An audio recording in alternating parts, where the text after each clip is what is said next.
ታሪካዊው የሻለቃ አንደበት ክንዳለም ዘመቻ በአንጸባራቂ ድል ተጠናቋል። በጎንደርና በወሎ ግንባሮች አገዛዙ ጦር አይቀጡ ቅጣት መቀጣቱን የተነገረው በስማዳና በጋይንት እንዲሁም በሙጃ ግንባሮች በርካታ ያገዛዙ ሬጅመንት አባላት እስከ ወዲያኛው ሲሸኙ 4 ኤፌሰር ሙሉ የጦር መሳሪያ ሬሽንና ተተኳሽ በጀግናው ፋኖ ቁጥጥር ስር ውሏል። በዝርዝር ወደ እናንተ ይደርሳል። በአባ ሳሙኤል ማረሚያ ቤት የሚገኙ የአማራ ተወላጆች የፖለቲካ እስረኞች ሰብአዊ መብታችን ይከበር ሲሉ ድምጻቸውን አሰምተዋል። በማረሚያ ቤቱ የሚፈጸመው ግፍና መከራ ለዓለም ይፋ ሆኗል። እስከ መጨረሻው ድረስ አብራችሁን ከቆያችሁ ወደ እናንተ ይደርሳል። ሰላም ጤና ይስጥልኝ። የተወደዳችሁና የተከበራችሁ በመላው ዓለም የምትገኙ የሚዲያችን ቤተሰቦች እንደምንቆያችሁን አሁን ለሰዓቱ መደመጥ ያለባቸውንና ትኩረት የሚሹ በርከት ያሉ መረጃዎችን ይዘን ቀርበናል። እናንተም እስከ ዝግጅታችን ፍጻሜ አብራችሁን እንድትቆዩን በአክብሮት እየጋበዝን አሁን በቀጥታ ወደ ዝርዝር መረጃዎቹ እናልፋለን። በአማራ ሕዝብ የህልውና ተጋድሎ ውስጥ አዳዲስ የታሪክ ምዕራፎች በየቀኑ እየተጻፉ ይገኛሉ።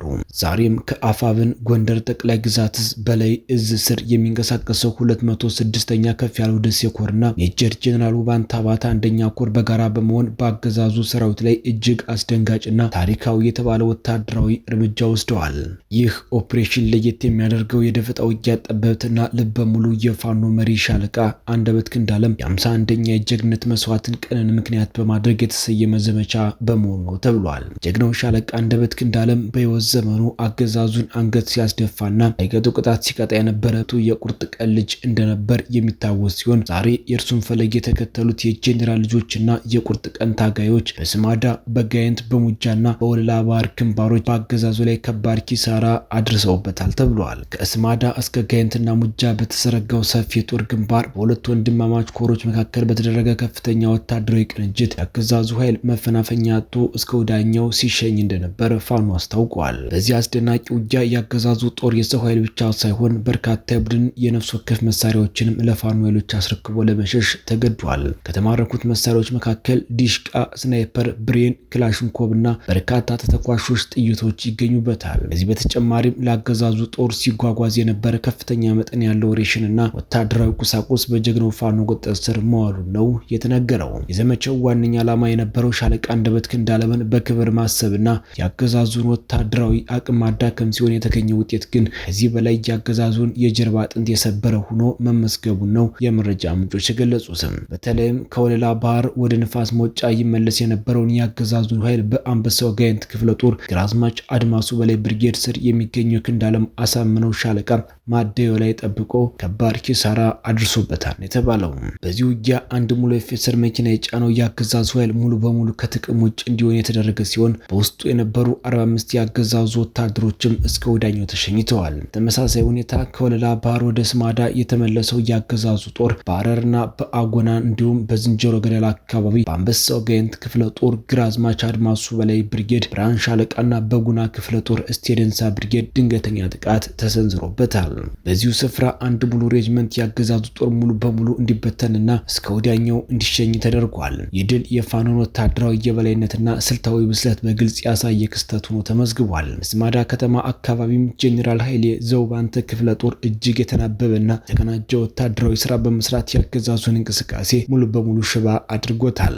በጅባዬ በግሬቸርና በሙጃ አካባቢ ሲደረግ በዋለው ብርቱ ትንቅንቅ የአገዛዙ ጦር ወደፊትም ሆነ ወደኋላ እንዳይነቃነቅ ተደርጎ ከፍተኛ ኪሳራ ደርሶበታል። በሌላኛው አውደ ውጊያ ደግሞ የጉና ክፍለ ጦር በሀገራዊ ዘን ብርጌድ በወቴና በሸረፋ ጎዲ ዙሪያ ታላቅ ጀብድ ሲፈጽሙ ውለዋል። እነዚህ ጀግኖች ከንፋስ መውጫ እስከ ክምር ድንጋይ ያለውን የአገዛዙን ኃይል በጭንቀት እንዲታመስና መዳረሻ ቢስ እንዲሆን አድርገውታል። የአገዛዙ ጦር የሰው ኃይልና የሬሽን ቅያሪ ለማድረግ ከስማዳው ወለላ ባህር ሲንቀሳቀስ የፋኖ ኃይሎች በፈጠሩት የደፈጣ ጥቃትና ግልጽ ውጊያ ከፍተኛ ዋጋ እንዲከፍል ተደርጓል።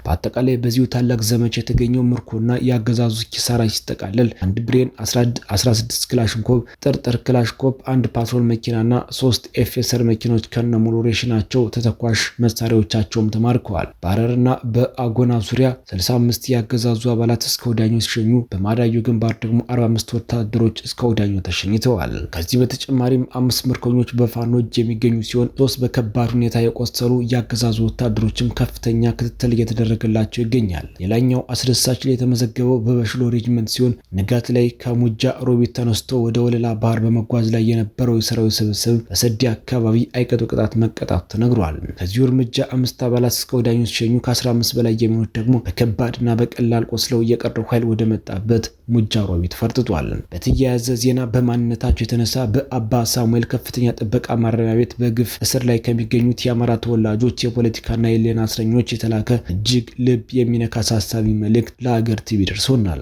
እስረኞቹ ለፌዴራል ማረሚያ ቤት ኮሚሽን ለቅሊንጦ ቀጠሮ እስረኞች ማቆያ ማዕከል ባስገቡት ዝርዝር አቤቱታ ለፌዴራል ህገ መንግስታዊና በአዋጅ ቁጥር 1074/2012 የተደነገጉ መሰረታዊ ሰብአዊ መብቶቻቸው በግልጽ እየተጣሱ መሆኑን ገልጸዋል። እንደ እስረኞቹ ገለጻ በማረሚያ ቤቱ ውስጥ ያለው አያያዝ ሰብአዊ ክብርን የሚነካ የዜጎችን ስነልቦና የሚሰብርና ጤናን አደጋ ላይ የሚጥል ነው ብለዋል።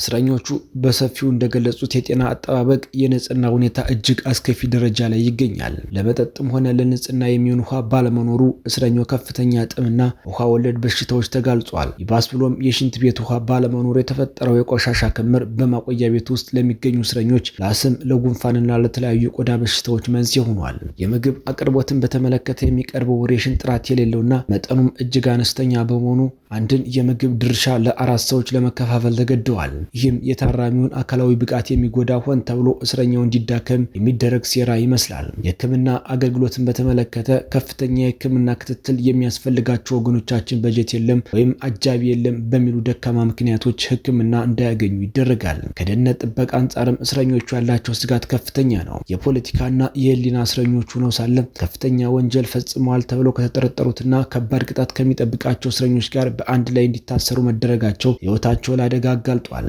መሰረታዊ የመልካም አስተዳደር ጥያቄዎችን በምናነሳበት ወቅት ተቋሙ አፋጣኝ ምላሽ ከመስጠት ይልቅ የጸጥታ ኃይልን በማብዛትና አስለቃሽ ጭስን እንደ ማስፈራሪያ በመጠቀም ድምጻችን ለማፈን ይሞክራል ብለዋል። ሌላው አሳሳቢ ጉዳይ ድንገተኛ አደጋ ወይም የደህንነት ችግር ቢከሰት እንኳን መረጃ የሚሰጥበት የደወል ወይም የስልክ አገልግሎት በየኮሪደሩ አለመኖሩ እስረኞቹ ለከፋ አደጋ አጋልጧል። ከቤተሰብ ግንኙነትና ከሰብአዊ መብት አንጻርም ያለው ሁኔታ እጅግ አሳዛኝ ነው። መገናኛ ቦታው እጅግ ጠባብና በ3 አጥር የታጠረ በመሆኑ እስረኞቹ ጉዳያቸውን ከህግ አማካሪዎቻቸው ጋር እንኳን ለመወያየት አይመቻቸውም። በተለይም ልጆች እንዳይገቡ መከልከላቸውና ወላጆች ልጆቹን አቅፎ እንዳይስማቸው መደረጉ ከሰብአዊነት ሆነ ከህግ አኳያ ተቀባይነት የሌለው ተጨባጭ ስነ ልቦናዊ ቅጣት ሆኖባቸው ከዚህም ባለፈ ከቤተሰብ የሚመጡ እንደ አልሚ ምግቦች፣ አልባሳትና የንጽህና መጠበቂያዎች ያለበቂ ምክንያት ይከለከላሉ።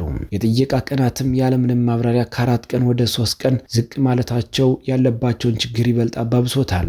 በመጨረሻም እስረኞቹ የማግኘት መብት ሙሉ በሙሉ ተገለው እንደሚገኙ ገልጸዋል። መጽሐፍት፣ መጽሔቶች፣ ጋዜጦች፣ መመሪያዎችና አዋጆች ወደ ማቆያ ቤቱ እንዳይገቡም ተከልክለዋል። የዛሬው ዝግጅታችን ይህን ይመስል ነበር። ጀግናው ፋኖ በሜዳው ድል ሲቀዳጅ፣ ወገኖቻችን ደግሞ በእስር ቤቱ ነው የህሊና ተጋድሎ እያደረጉ ይገኛሉ። ድል ለአማራ ሕዝብ፣ ድል ለአማራ ፋኖ። የሀገር ቲቪ ቤተሰቦች ስለተከታተላችሁን እናመሰግናለን። በሌላ ዜና እስከምንገናኝ ቸር ያቆየን። ጤና ይስጥልን።